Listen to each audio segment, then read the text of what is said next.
Feyfolken, Volume 1. The great sage was a tall, untidy man, bearded but bald. His library resembled him.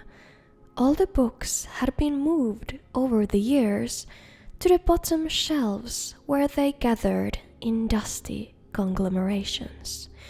He used several of the books in his current lecture, explaining to his students, Taksim and Vonguldak, how the Mages Guild had first been founded by Vanes Galerian.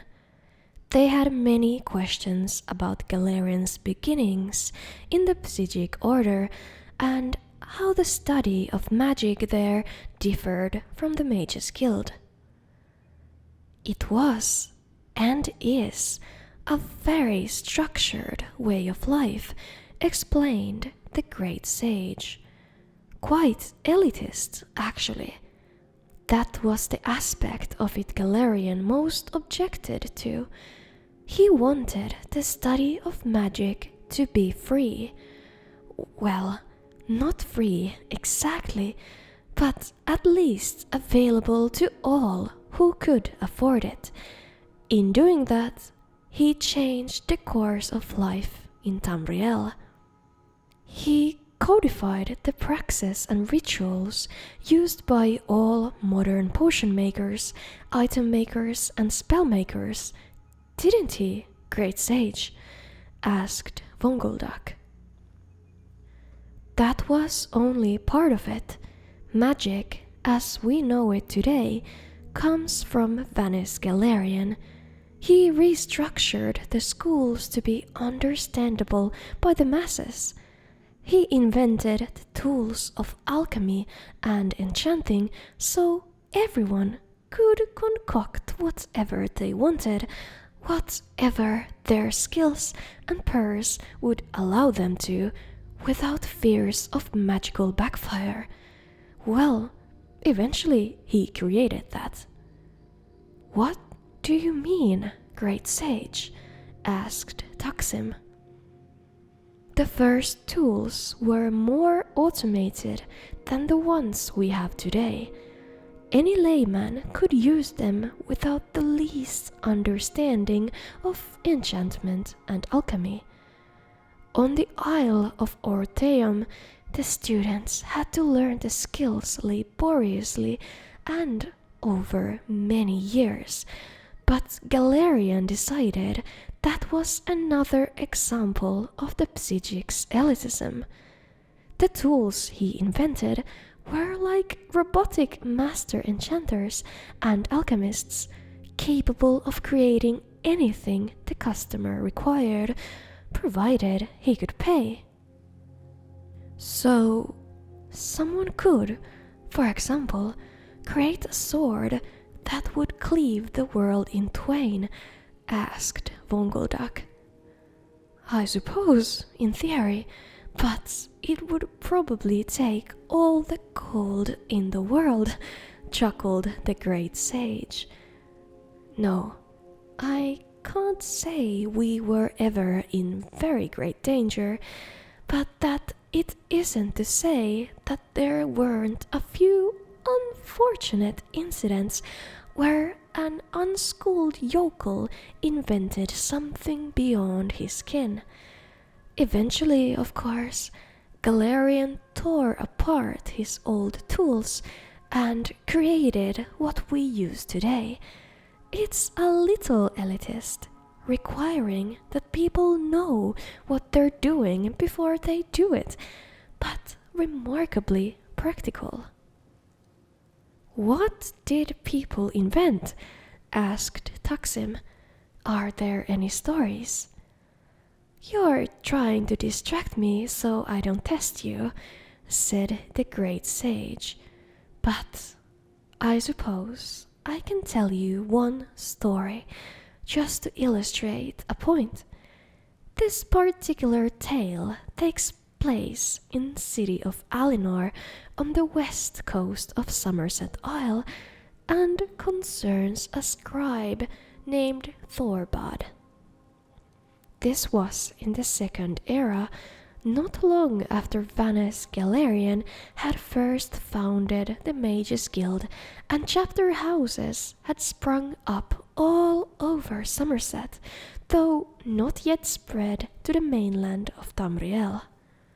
For 5 years, the scribe Thorbad had conducted all his correspondence to the outside world by way of his messenger boy Gorgos.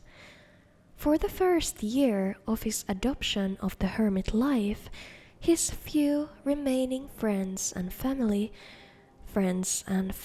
of his dead wife, truth be told, had tried visiting, but even the most indefatigable kin gives up eventually when given no encouragement. No one had a good reason to keep in touch with Thorbad Hulsik, and in time, very few even tried. His sister-in-law sent him the occasional letter with news of people he could barely remember, but even that communication was rare.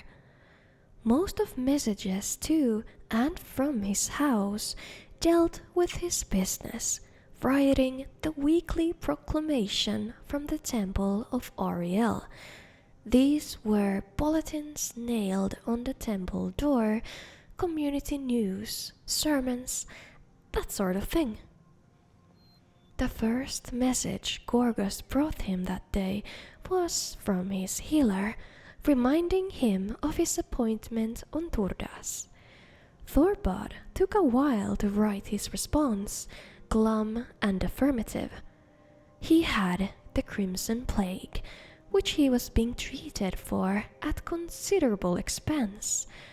You have to remember, these were the days before the School of Restoration had become quite so specialized.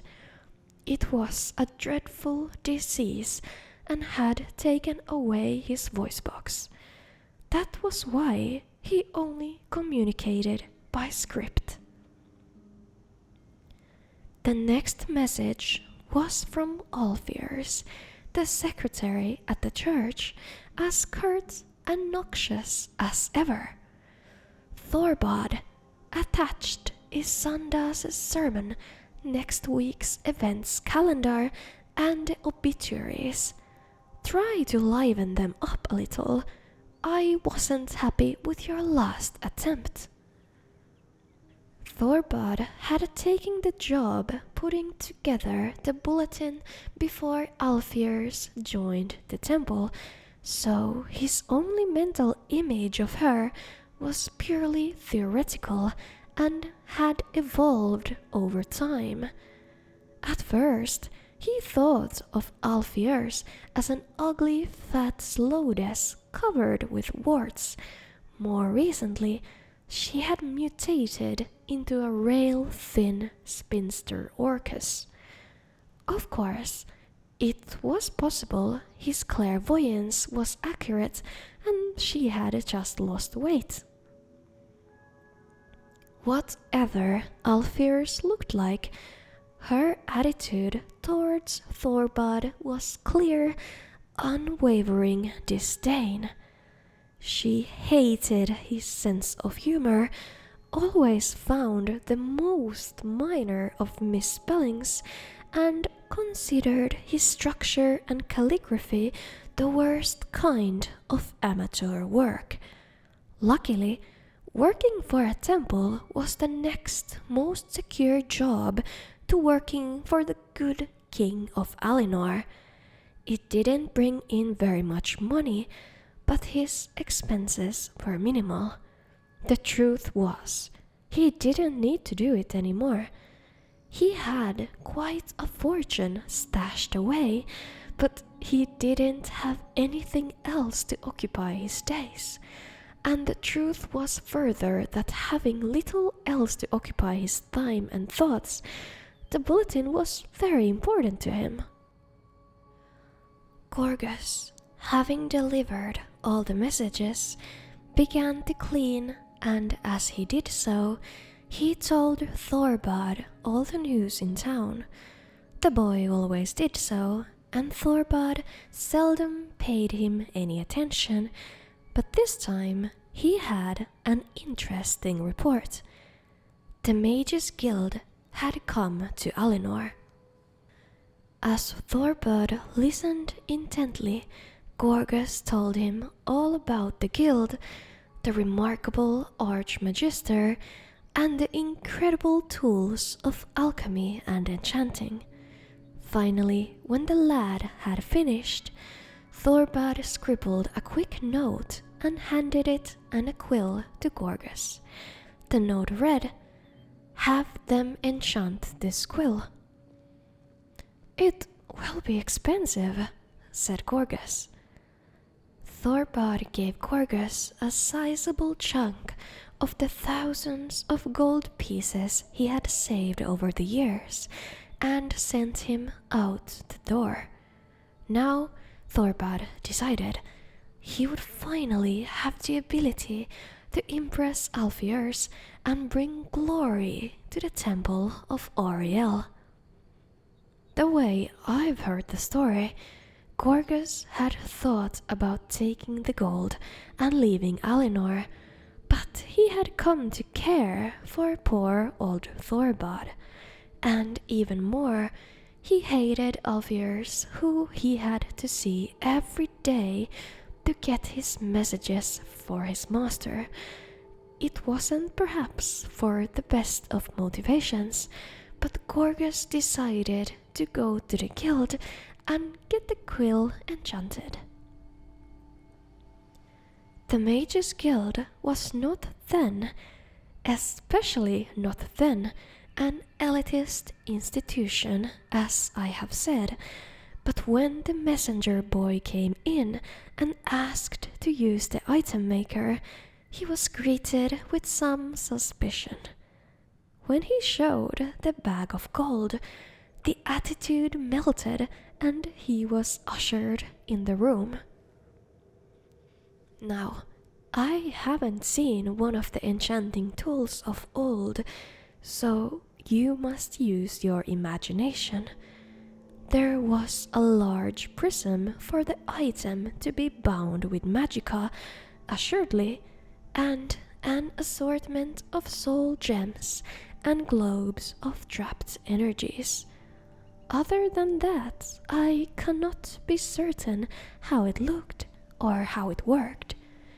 Because of all the gold he gave to the guild, Gorgas could infuse the quill with the highest price soul available, which was something Daedric called Feyfolken.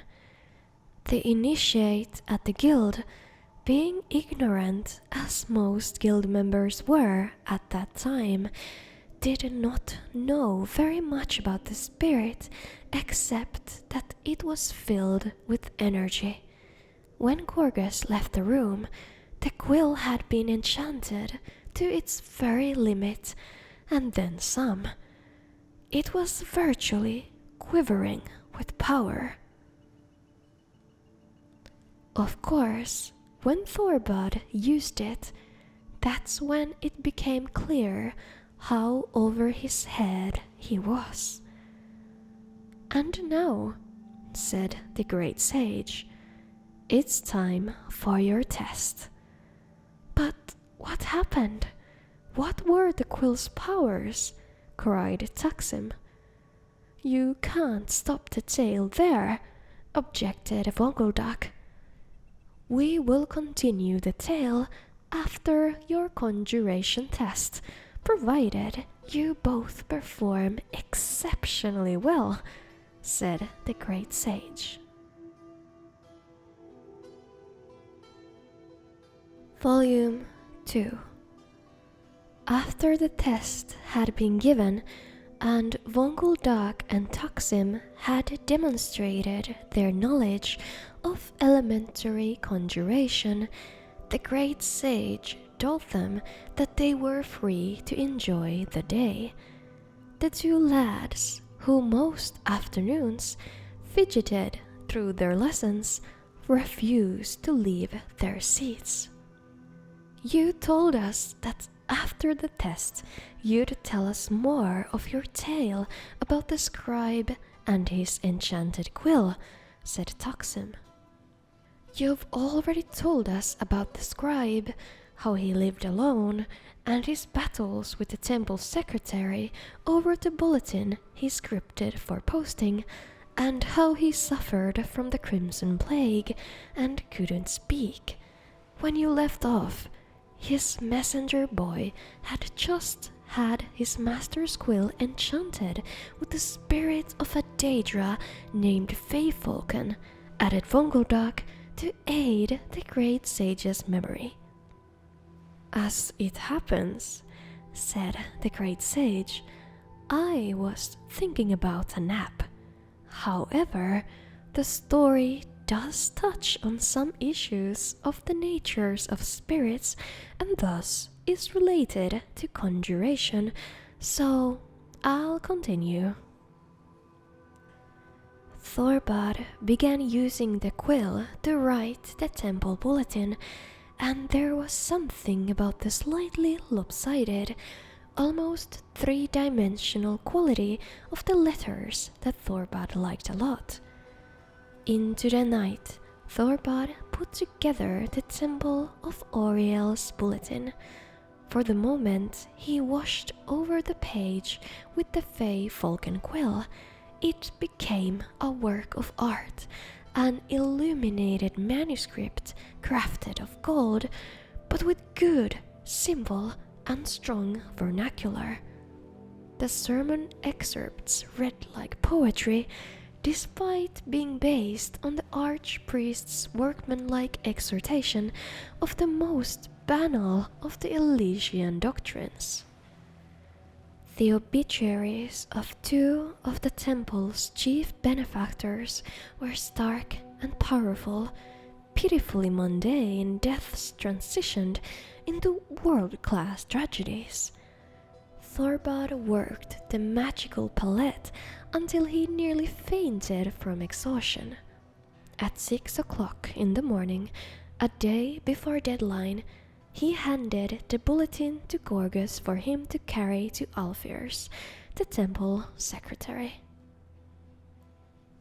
As expected, Alfeus never wrote back to compliment him or even comment on how early he had sent the bulletin. It didn't matter.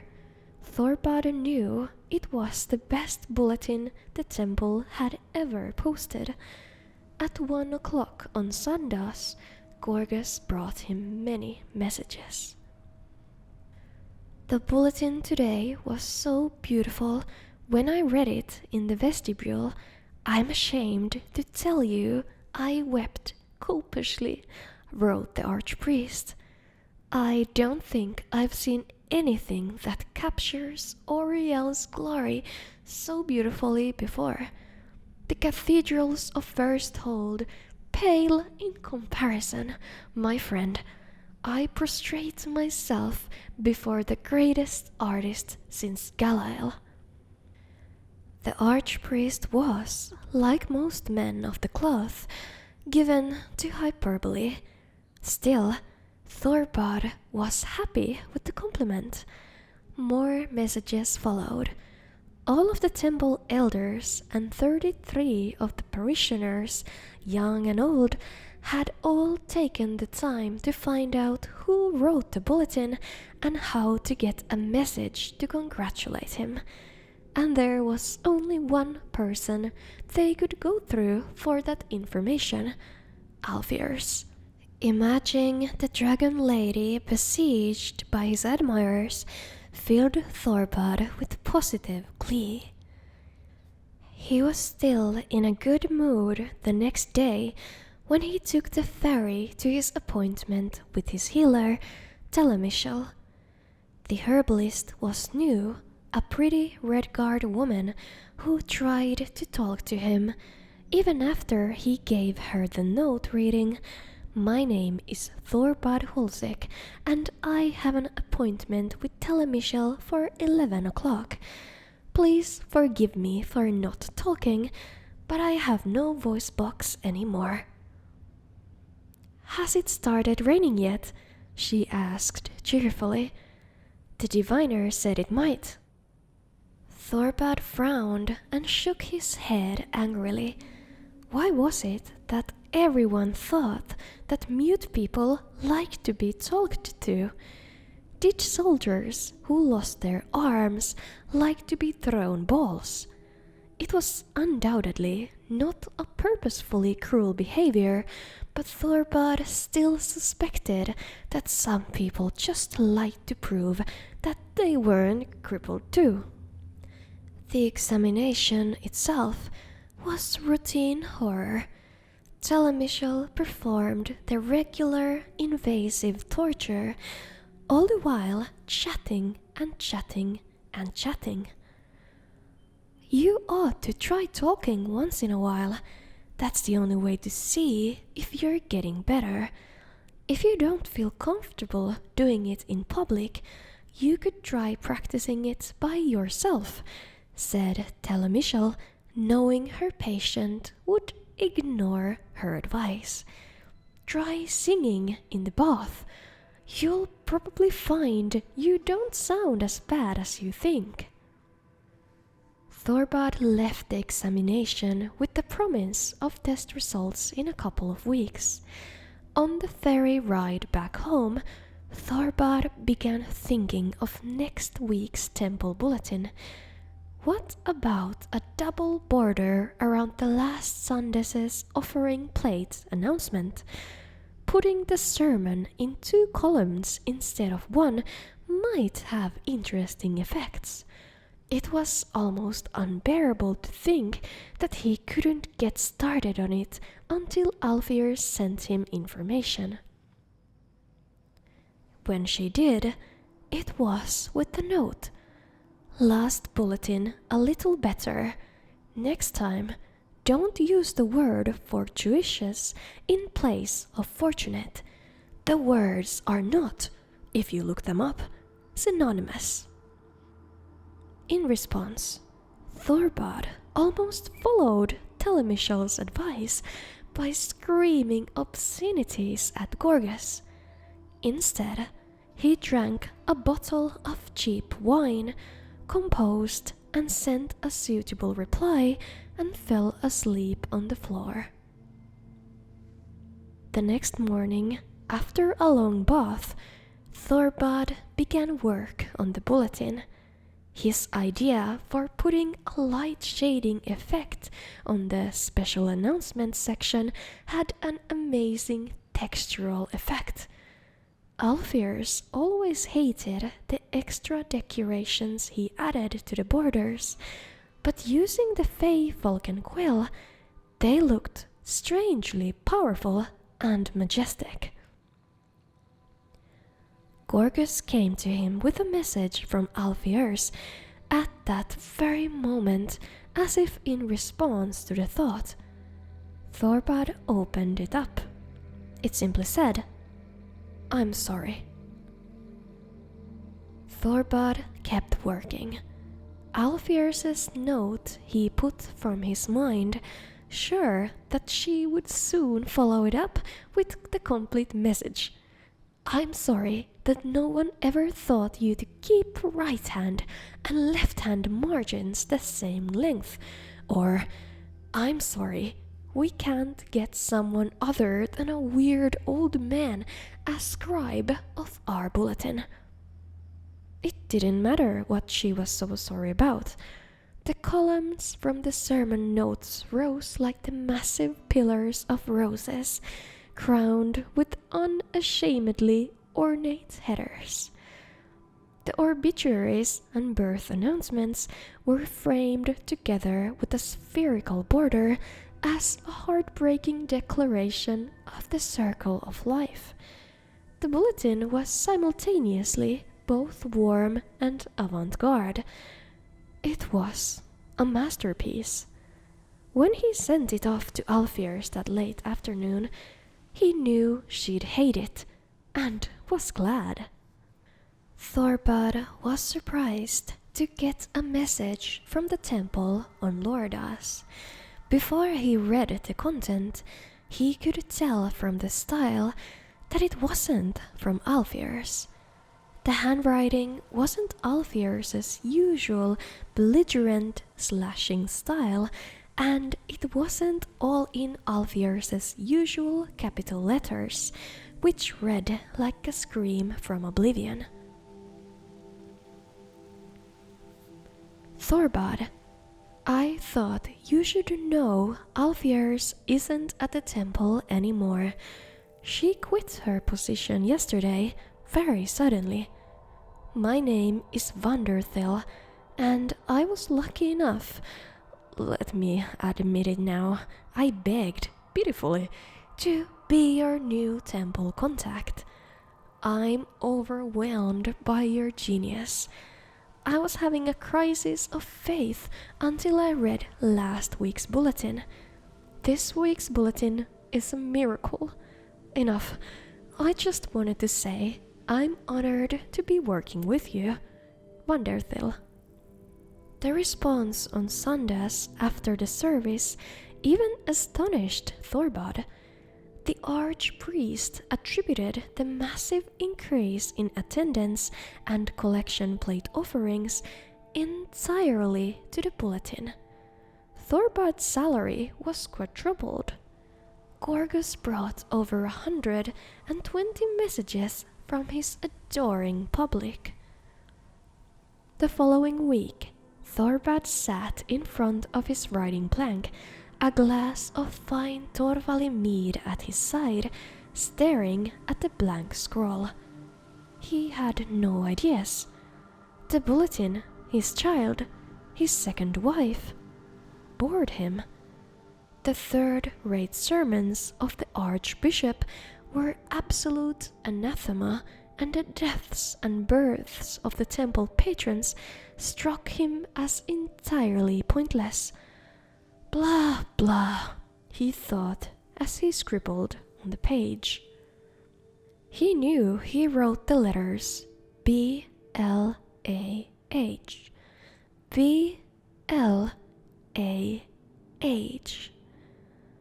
The words that appeared on the scroll were a necklace of pearl on a white neck. He scrawled a jagged line across the page. It appeared in through the damned beautiful Feyfolken quill. Glory to Oriel. Thorbad slammed the quill and poetry spilled forth in a stream of ink. He scratched over the page, blotting over everything, and he vanquished words sprung back up in different form, even more exquisite than before. Every daub and splatter caused the document to whirl like a kaleidoscope before falling together in gorgeous asymmetry. There was nothing he could do to ruin the bulletin. Feyfolken had taken over. He was a reader, not an author. Now, asked the great sage, what was Feyfolken from your knowledge of the school of conjuration? What happened next? Cried Vonguldak. First, tell me what Feyfolken was, and then I'll continue the story. You said it was a Daedra, said Taksim, and it seems to have something to do with artistic expression. Was Feyfolken a servitor of Azura? But the scribe may have been imagining all this, said Vonguldak. Perhaps Feyfolken is a servitor of Shegorath, and he's gone mad. Or the quill's writing makes everyone who views it, like all of the congregation at the Temple of Oriel, go mad. Hermaeus Mora is the Daedra of knowledge, and her scene is the Daedra of the wild, and the Daedra of revenge is Boethia, pondered Taksim, and then he smiled. Feyfolken is a servitor of Clavicus Vile, isn't it? Very good, said the great sage. How did you know? It's his style, said Taksim, assuming that he doesn't want the power of the quill now that he has it. What happens next? I'll tell you, said the great sage, and continued the tale. Volume 3. Thorbad had at last seen the power of the quill, said the great sage, continuing his tale. Enchanted with the Daedra Feyfolken, servitor of Clavicus Vile, it had brought him great wealth and fame as the scribe of the weekly bulletin of the Temple of Oriel. But he realized that it was the artist, and he merely the witness to its magic. He was furious and jealous. With a cry, he snapped the quill in half.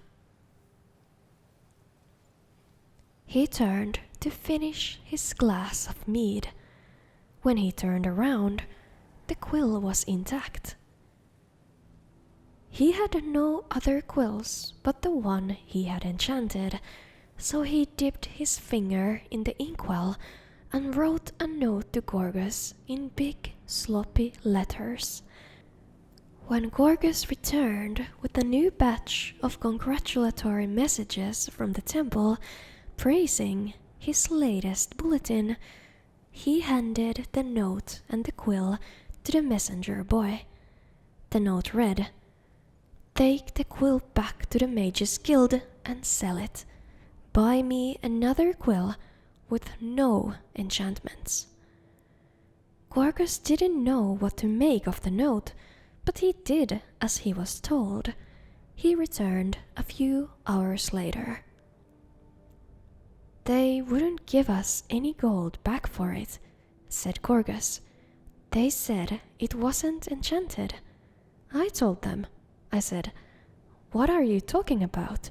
You enchanted it right here with that Feyfolken soul gem." And they said, "Well, there ain't a soul in it now. Maybe you did something and it got loose." Gorgus paused to look at his master. Thorbad couldn't speak, of course, but he seemed even more than usually speechless. Anyway, I threw the quill away and got you this new one, like you said." Thorbad studied the new quill. It was white feathered, while his old quill had been dove grey. It felt good in his hand. He sighed with relief and waved his messenger lad away. He had a bulletin to write, and this time without any magic except for his own talent. Within 2 days' time, he was nearly back on schedule. It looked plain, but it was entirely his. Thorbad felt a strange reassurance when he ran his eyes over the page and noticed some slight errors. It had been a long time since the bulletin contained any errors. In fact, Thorbad reflected happily, there were probably other mistakes still in the document that he was not seeing. He was finishing a final whirl of plain calligraphy on the borders when Gorgus arrived with some messages from the temple. He looked through them all quickly until one caught his eye. The wax seal on the letter read, Feyfolken. With complete bafflement, he broke it open. "I think you should kill yourself," it read in perfectly gorgeous script. He dropped the letter to the floor, seeing sudden movement on the bulletin. Feyfolken script leapt from the letter and coursed over the scroll in a flood, translating his shabby document into a work of sublime beauty. Tharbad no longer cared about the weird croaking quality of his voice. He screamed for a very long time, and then he drank heavily. Gorgus brought Tharbad a message from Vanderthel, the secretary of the temple, early Freda's morning, but it took the scribe until mid-morning to work up the courage to look at it. "Good morning. I am just checking in on the bulletin. You usually have it on Thursday night. I'm curious. You planning something special? Vanderthel." Tharbad responded, "Vanderthel, I'm sorry. I've been sick. There won't be a bulletin this Sundas," and handed the note to Gorgus before retiring to his bath. When he came back an hour later, Gorgus was just returning from the temple, smiling.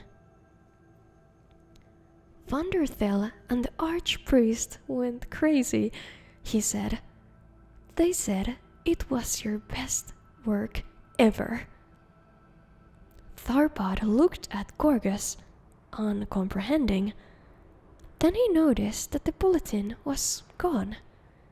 Shaking, he dipped his finger in the inkwell and scrawled the words. "What did the note I sent with you say?" "You don't remember?" asked Gorgus, holding back a smile. He knew that the master had been drinking a lot lately. "I don't remember the exact words, but it was something like, 'Vanderthel, here it is. Sorry it's late. I've been having severe mental problems lately. Tharbad. Since you said, here it is, I figured you wanted me to bring the bulletin along, so I did. And like I said, they loved it. I bet you get 3 times as much letters this Sundas." Tharbad nodded his head, smiled, and waved the messenger lad away. Gorgus returned back to the temple while his master turned to his writing plank and pulled out a fresh sheet of parchment. He wrote with the quill, "What do you want, Feyfolken?" The words became, "Goodbye. I hate my life. I have cut my wrists." Tharbad tried another tact. "Have I gone insane?" The words became, "Goodbye. I have poison. I hate my life. Why are you doing this to me? I, Tharbad Hulsik, cannot live with myself and my ingratitude. That's why I've put this noose around my neck." Tharbad picked up a fresh parchment, dipped his finger in the inkwell, and proceeded to rewrite the entire bulletin. While his original draft, before Feyfolken had altered it, had been simple and flawed, the new copy was a scrawl. Lowercase i's were undotted. G's looked like y's. Sentences ran into margins and curled up and all over like serpents. Ink from the first page leaked onto the second page. When he yanked pages from the notebook, a long tear nearly divided the third page in half. Something about the final result was evocative. Tharbad at least hoped so. He wrote another note reading, simply, "Use this bulletin instead of the piece of trash I sent you." When Gorgus returned with new messages, Tharbad handed the envelope to him. The new letters were all the same, except for one from his healer, Telemichel. "Tharbad, we need you to come in as soon as possible. We've received the reports from Black Marsh, about a strain of the Crimson Plague that sounds very much like your disease, and we need to re-examine you. Nothing is definite yet, but we're going to want to see what our options are." It took Thorbad the rest of the day and 15 drams of the stoutest mead to recover. The larger part of the next morning was spent recovering from this means of recovery. He started to write a message to Wonderthil. "What do you think of the new bulletin with the quill?" Feyfolken's improved version was, "I'm going to ignite myself on fire because I'm a dying no talent." Thorbad rewrote the note using his finger and ink message. When Gorgus appeared, he handed him the note. There was one message in Wonderthil's handwriting. It read, "Thorbad, not only you are divinely inspired, but you have a great sense of humor. Imagine us using those scribbles you sent instead of the real bulletin. You made the Archbishop laugh heartily. I cannot wait to see what you have next week. Yours fondly, Wonderthil." The funeral service a week later brought out far more friends and admirers than Thorbad Hulsig would have believed possible. The coffin, of course, had to be closed, but that didn't stop the mourners from filing into lines to touch its smooth oak surface, imagining it as the flesh of the artist himself. The Archbishop managed to rise to the occasion and deliver a better than usual eulogy. Thorbad's old nemesis, the secretary before Wonderthil, Alfirs, came in from cloud rest, wailing and telling all who would listen that Thorbad's suggestions had changed the direction of her life. When she heard Thorbad had left her his quill in his final testament, she broke down in tears.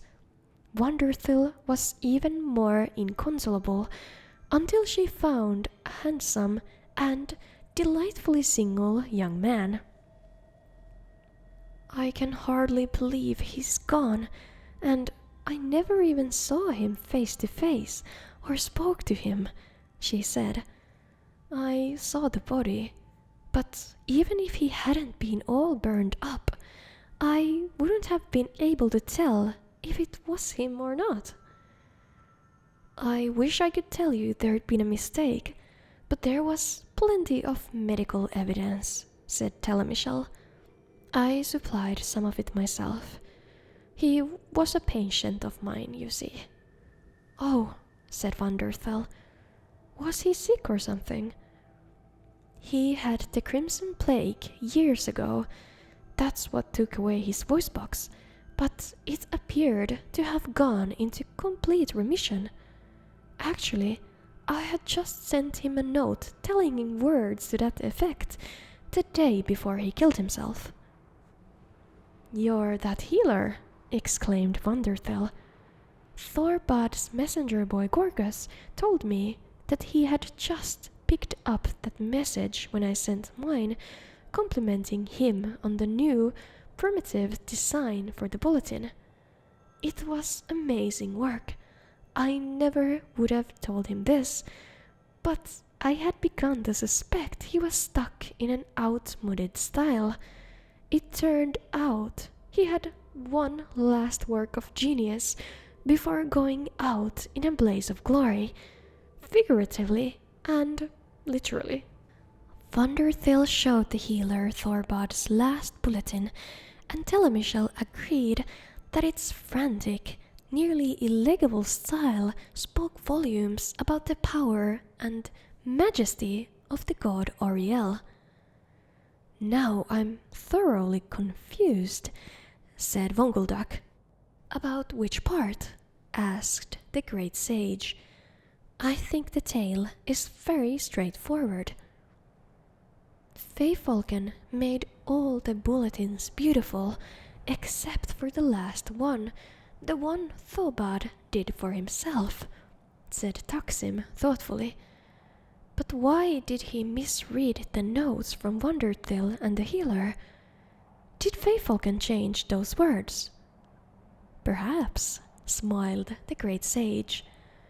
Or did Feyfolken change Thorbad's perceptions of those words? Asked Vonguldak. Did Feyfolken make him mad after all? Very likely, said the great sage. But that would mean that Feyfolken was a servitor of Sheogorath, said Vonguldak. And you said he was a servitor of Clavicus Vile. Which was he? An agent of mischief or an agent of insanity? The will was surely altered by Feyfolken, said Taksim. And that's the sort of thing a servitor of Clavicus Vile would do to perpetuate the curse. As an appropriate ending to the tale of the scribe and his cursed quill, smiled the great sage, I will let you read into it as you will.